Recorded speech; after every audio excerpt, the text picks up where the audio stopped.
नमस्कार मित्रों, पुत्र प्राप्ति के उपाय के अंतर्गत हम आपके लिए लेकर आए हैं, जिसे आपको पुत्र प्राप्ति करने में बहुत ही ज्यादा हेल्प करेगा।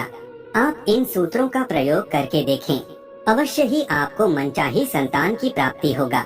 दोस्तों, हमारा मानना है कि जो हमारे ऋषि मुनि हुआ करते थे, वह एक प्रकार से प्राचीन समय में वैज्ञानिक हुआ करते थे। यह ऋषि मुनि ही नई नई रिसर्च किया करते थे और उनका संकलन भी अपनी पुस्तकों के द्वारा करते थे। ऐसे ही हम आज 5 प्राचीन विज्ञानियों के द्वारा पुत्र प्राप्ति के जो सूत्र दिए गए हैं, उनके विषय में आपको बताने जा रहे हैं। दोस्तों, इसमें जो सूत्र दिए गए हैं, उसमें पुत्र ही नहीं बल्कि अगर आप पुत्री संतान के रूप में चाह रहे हो तो भी आप पुत्री को प्राप्त कर सकते हैं।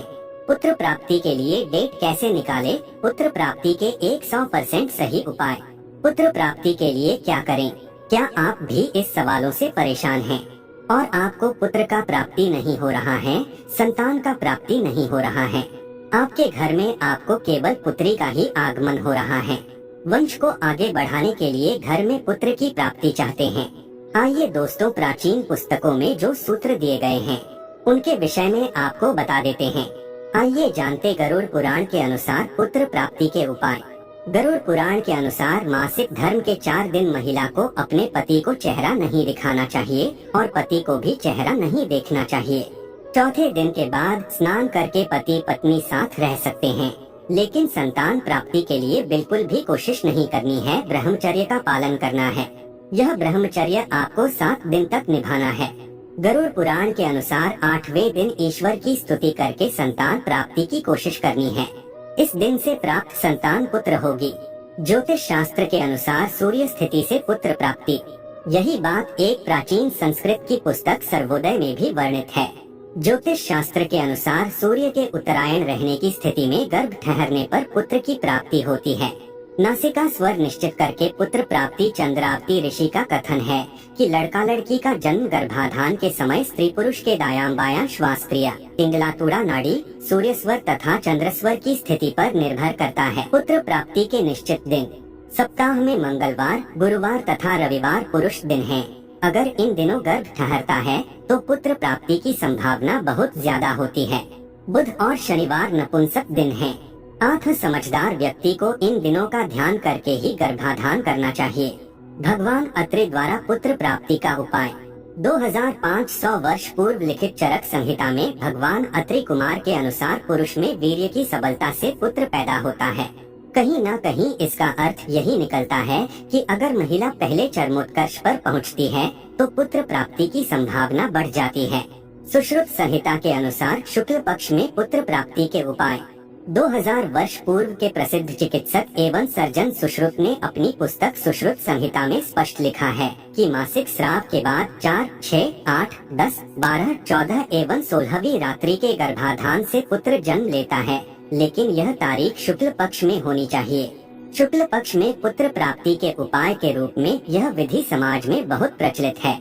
शिव पुराण के अनुसार पुत्र प्राप्ति के उपाय। अपनी कुंडली के अनुसार किसी भी शुभ मुहूर्त में, या कुंडली नहीं है तो पंडित के अनुसार किसी भी शुभ मुहूर्त में संतान गोपाल मंत्र के 1.25 लाख जाप शुरू कीजिए। यह जाप आप संकल्प लेकर कीजिए। इसका विधि विधान आप किसी भी ज्ञानी ब्राह्मण से जान सकती हैं, जो आपकी ही आसपास आपको मिल जाएंगे। उनके सानिध्य में इस जाप को पूरा करें। जाप शुरू करने से पहले आप श्री गणेश को नमन अवश्य करें। साथ ही बाल मुकुंद, लड्डू गोपाल जी भगवान की पूजन करें। उनको माखन मिश्री का भोग लगाएं। मंत्र। उकली देव की सूत गोविंदो वासुदेव जगत्ते देही में तन्या कृष्ण त्वामहम शरणंगता क्लीं। पुत्र प्राप्ति के लिए घरेलू उपाय। पुत्र प्राप्ति के लिए डेट कैसे निकाले? लड़का पैदा करने का उपाय। पुत्र प्राप्ति के उपाय। पुत्र प्राप्ति के लिए हमें क्या करना चाहिए? बहुत से ऐसे लोग हैं जिनको केवल पुत्री का ही प्राप्ति हो रहा है। उनके घर वंश वृद्धि में बाधा है। उनके घर में संतान का उत्पत्ति नहीं हो रहा है। लोग तरह तरह के उपाय कर चुके हैं, फिर भी पुत्र की प्राप्ति नहीं हो रहा है, जिसके कारण लोग डॉक्टर से या मंत्रोच्चार या जो कुछ भी लोग बताते हैं उसको करते हैं, लेकिन फिर भी उनको निराशा ही हाथ लगती है। संतान प्राप्ति के लिए नियम। संतान प्राप्ति के लिए जो भी माता इच्छुक हैं, उनको कुछ नीचे बताए गए नियम को पालन करने की जरूरत है। जो भी स्त्री पुत्र को जन्म देना चाहती हैं या प्राप्त करना चाहती हैं, उनको विशेष रूप से इस नियम को पालन करना है। जब स्त्री को अशुद्धि अवस्था प्रारंभ होता है, उस दिन से इस नियम को शुरू करना है। मान लीजिए कि किसी स्त्री को अशुद्धि अवस्था आज रात्रि 12 बजे के बाद से लेकर कल के रात्रि 12 बजे के पहले तक के बीच में जब शुरू हो रही है, उसी दिन से अशुद्धि अवस्था को गिनने का प्रारंभ किया जाएगा। जैसे किसी स्त्री को आज अशुद्धि अवस्था शुरू हुआ है, तो उस दिन से चौथे दिन, छठवें दिन, 8वें दिन, 10वें दिन, 12वें दिन, 14वें दिन, 16वें दिन, 18 दिन को ही गृहस्थ मर्यादा को स्वीकार करना है। इस दिन के अलावा किसी भी दिन आपको गृहस्थ मर्यादा को स्वीकार नहीं करना है। इस नियम को आप कड़ाई से पालन करेंगे तभी यह 100% काम करेगा। जैसे यदि किसी स्त्री को अशुद्धि अवस्था आज रात्रि 12 बजे के बाद शुरू हुआ, तो उसको आज से 4 दिन गिनती करना है।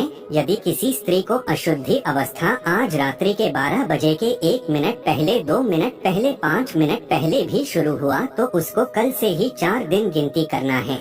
चौथे दिन स्त्री के साथ गृहस्थ मर्यादा को स्वीकार करने से या गृहस्थ मर्यादा को स्वीकार करने से जो पुत्र का प्राप्ति होगा, वह पुत्र रोगी तथा जीवन में दुख को ही प्राप्त करेगा। छठवें दिन गृहस्थ मर्यादा को स्वीकार करने से जो पूर्व जन्म लेगा, वह पुत्र रोगी होगा, कुकर्मी होगा तथा उसको जीवन भर परेशानी ही परेशानी का सामना करना पड़ेगा।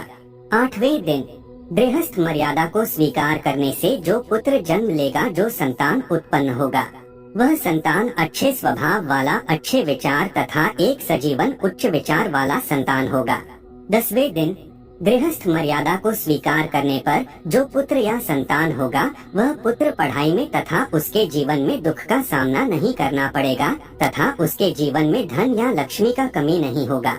12वें दिन गृहस्थ मर्यादा को स्वीकार करने से जो पुत्र या संतान जन्म लेगा, वह पुत्र राजा के समान राजस्वी, तेजस्वी, ओजस्वी, देश के शासन प्रशासन को चलाने वाला एक बहुत ही विद्वान पुत्र संतान होगा। 14वें दिन गृहस्थ मर्यादा को स्वीकार करने से जो पुत्र होगा, वह पुत्र ऋषि, महर्षि, धर्मात्मा, पुण्यात्मा, भगवान का सबसे प्रिय भक्त के समान होगा। उसको अपने जीवन में किसी भी चीज की कमी नहीं होगा तथा उस संतान का नाम पूरे दुनिया में लोग एक अच्छे आदर्श के रूप में जानेंगे। ऐसे ओजस्वी, तेजस्वी पुत्र को प्राप्त करने के लिए 12 एवं 14 दिन गृहस्थ मर्यादा को स्वीकार करना चाहिए। गृहस्थ मर्यादा को कब स्वीकार नहीं करना चाहिए? किसी भी स्त्री तथा पुरुष को कुछ दिन वैसे होते हैं जिस दिन गृहस्थ मर्यादा को स्वीकार नहीं करना चाहिए, क्योंकि उस दिन स्त्री के साथ गृहस्थ मर्यादा स्वीकार करने से जो पुत्र या पुत्री जन्म लेता है, वह बहुत ही कष्टकारी, दुखदायी से भरा हुआ, रोगी तथा चोर डकैत के विचार वाला पुत्र तथा पुत्री का जन्म होता है। अशुद्धि अवस्था जिस दिन शुरू होता है, उस दिन से लेकर चौथे दिन, 5वें दिन, 6वें दिन, 7वें दिन, 13वें दिन स्त्री के साथ गृहस्थ मर्यादा स्वीकार करने से जो पुत्र या पुत्री जन्म लेता है, वह अच्छे विचार, अच्छे व्यक्तित्व तथा निरोगी पुत्र या पुत्री नहीं होता है। इसलिए इस दिन को छोड़कर बाकी जो दिन बतलाया गया है, उस दिन स्त्री के साथ संबंध बनाने से, गृहस्थ मर्यादा को स्वीकार करने से जो पुत्र या पुत्री जन्म लेता है, वह तेजस्वी, ओजस्वी होता है।